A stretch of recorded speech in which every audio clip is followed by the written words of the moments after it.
আজকে সকালে উঠে খবরের যে শিরোনাম দেখলাম অনলাইনে এবং টেলিভিশনের স্ক্রলে, মনটা ভালো হয়েছে। খবর কোনটা জানেন? তত্ত্বাবধায়ক সরকার ফেরাতে চূড়ান্ত শুনানি শুরু, এই শিরোনামে খবরগুলো এসছে। তার মানে নির্বাচনকালীন যে তত্ত্বাবধায়ক সরকার ব্যবস্থা, যেটা বিলুপ্ত হয়ে গেছিল শেখ হাসিনার সময়, সেটা ফিরায় আনার জন্য শুনানি শুরু হয়েছে। খবর হচ্ছে এই মঙ্গলবার সকাল 9টা 40 মিনিটে প্রধান বিচারপতি ডক্টর সৈয়দ রেফাত আহমেদের নেতৃত্বাধীন 7 সদস্যের আপিল বেঞ্চে এই শুনানি শুরু হয়। বদিউল আলম মজুমদারের পক্ষে শুনানি শুরু করেন আইনজীবী ডক্টর শরীফ ভূঁইয়া। রাষ্ট্রপক্ষে শুনানি করবেন অ্যাটর্নি জেনারেল মোহাম্মদ আসাদুজ্জামান।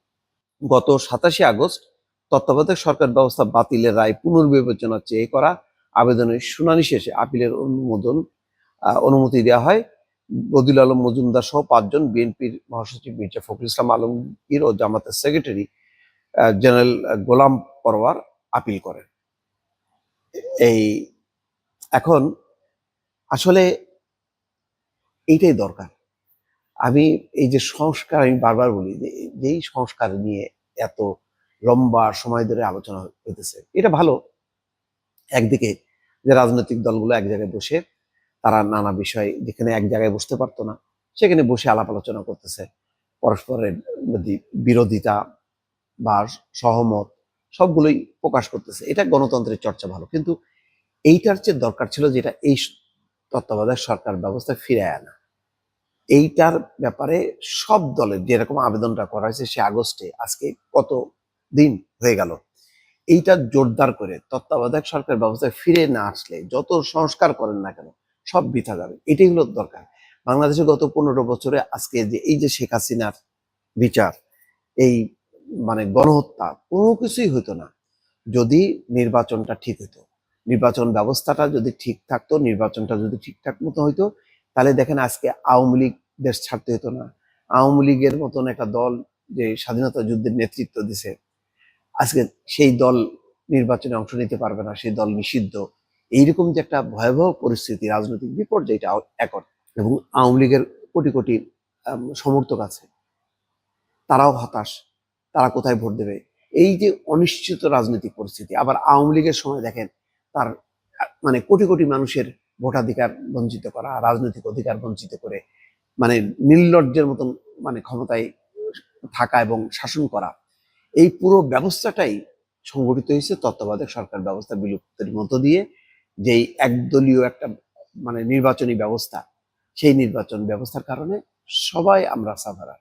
তার কারণে আজকে এই 5ই আগস্টের একটা পরিবর্তন, রাজনৈতিক বিপর্যয়, এবং সেখান থেকে কাটায় ওঠার জন্য চেষ্টা। কিন্তু ক্ষত তো থাকবেই, আপনার ক্ষত নিয়েই এখন গড়ে উঠতে হচ্ছে। এখন এটা রেমিডি কি? ওষুধটা হলো একটাই, আগে সবার আগে ওই তত্ত্বাবধায়ক সরকার ব্যবস্থা ফিরাই নিয়ে আসা এবং তত্ত্বাবধায়ক সরকার ব্যবস্থার অধীনে নির্বাচন করা। এই টার্মে ডক্টর মোহাম্মদ ইউনূসের অধীনে নির্বাচনটা মানে সম্ভবত হয়েই যাবে।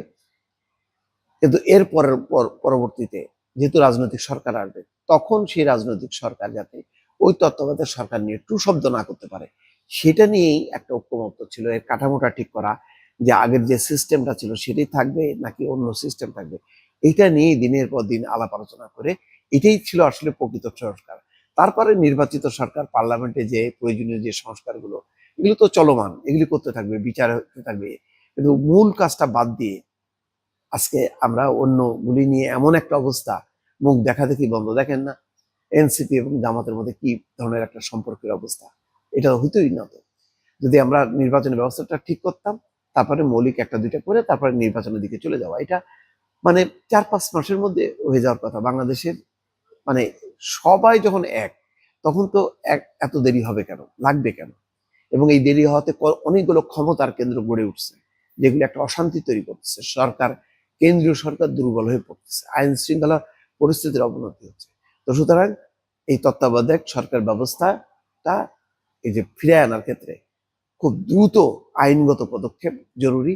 রাজনৈতিক দলগুলো এই ব্যাপারে সোচ্চার হয়ে আগে এইটা ঠিক করা দরকার, তারপরে হলো অন্য সংস্কার। এটা আমি সবসময় বলছি এবং ভবিষ্যতে বলবো। দর্শক।